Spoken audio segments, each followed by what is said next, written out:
புலம்ப வேண்டாம். நான் கேட்பது, மாண்புமிகு ஒன்றிய உள்துறை அமைச்சர் அமித்ஷா அவர்களே, நீட் தேர்வில் விளக்கு தருவோம்னு உங்களால் சொல்ல முடியுமா? இந்திய திணிக்க மாட்டோம்னு உங்களால் உறுதியளிக்க முடியுமா?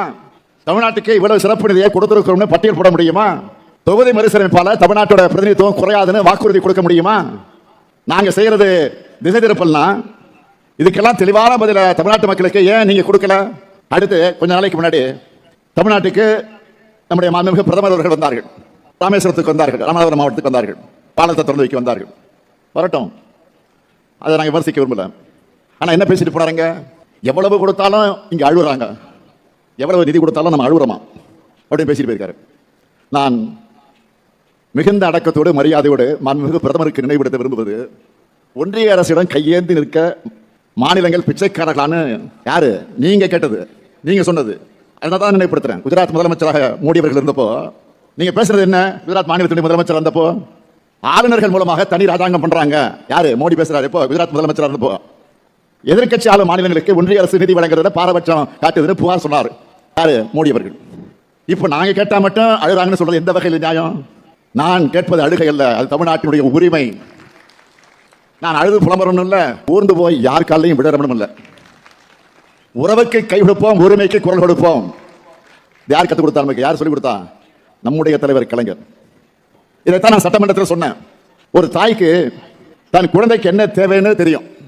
ஒரு தாய்க்கு தான் தெரியும் தன்னுடைய குழந்தைக்கு என்ன வேணும்னு. தன் குழந்தைக்கு என்ன கொடுக்கணும்னு எங்கேயோ டெல்லியில் இருக்கிறவங்க தீர்மானிச்சா அந்த தாய் பொங்கி எழுவாள் அப்படின்னு சட்டமன்றத்தில் நான் பதிவு பண்ணேன்.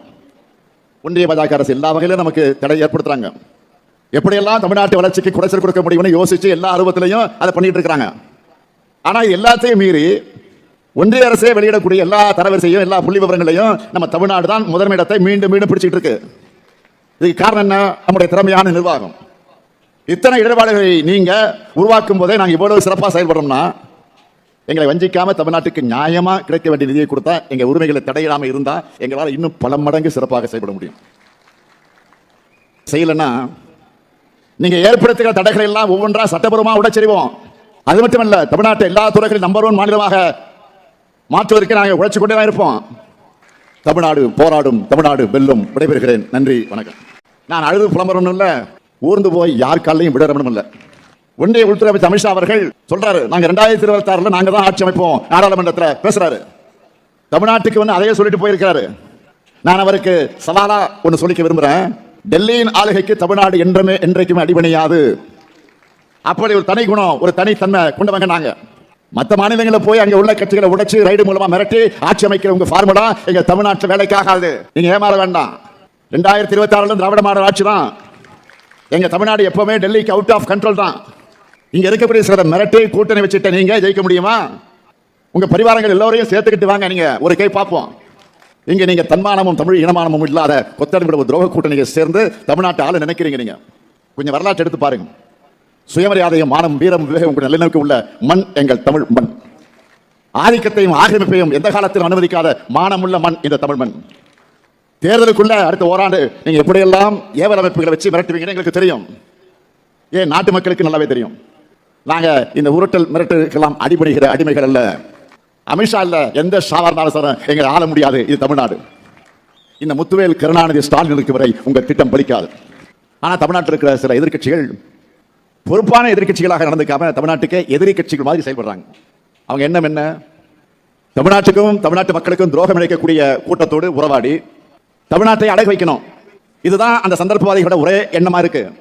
திமுகவை பொறுத்த வரைக்கும் நீட் தேர்வை எதிர்க்கிறதா இருந்தாலும், மும்மொழி திட்டத்தை நிராகரிக்கிறதா இருந்தாலும், பக்தரித்த சட்டத்தை எதிர்க்கிறதா இருந்தாலும், தொகுதி மறுசீரமைப்புக்கு எதிராக பாதிப்படையக்கூடிய மாநிலங்களை ஒன்று திரட்டதா இருந்தாலும், நாம தான் இந்திய அளவில் வலுவா ஓங்கி குரல் கொடுத்துட்டு இருக்கிறோம்.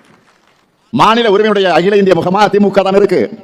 சமீபத்தில் சென்னை வந்திருந்த ஒன்றிய உள்துறை அமைச்சர் அமித்ஷா அவர்கள் நாம கேட்பதற்கெல்லாம் பதில் சொல்லாம திசை திருப்புவதற்காக இதையெல்லாம் நாம் பேசிக் கொண்டிருக்கிறோம் என்று பேசினார். அதாவது நாம திசை திருப்புறோமா இதெல்லாம் பேசி அப்படின்னு யார் சொல்றா? ஒன்றியத்திலிருந்து வந்த உள்துறை அமைச்சர் அமித்ஷா அவர்கள் சொல்லிட்டு போயிருக்காரு. நான் சொல்ல விரும்புறது, இந்தியாவில் இருக்கக்கூடிய எல்லா மாநிலங்களுக்கும் சேர்த்து தான் தமிழ்நாடு போராடுது. மாநில உரிமையை கேட்கிறது தப்பா? நீ எதையும் செய்யாத காரணத்தினால ஆளுநர்களுக்கு எதிராக உச்சநீதிமன்றம் வரைக்கும் போய் நம்ம வரலாற்று சிறப்புமிக்க தீர்ப்பு பெற்றோம். திமுக போர் என்னன்னு தமிழ்நாட்டு மக்களுக்கு மட்டும் இல்ல, இந்தியாவில் இருக்கக்கூடிய எல்லோருக்கும் தெரிஞ்சிருக்கப்போ இதான் திமுக பவர். உண்மை இப்படி இருக்க திசை மாறி சென்று கொண்டிருப்பவர்கள் திசை காட்டுகளாக இருக்கிற எங்களை பார்த்து திசை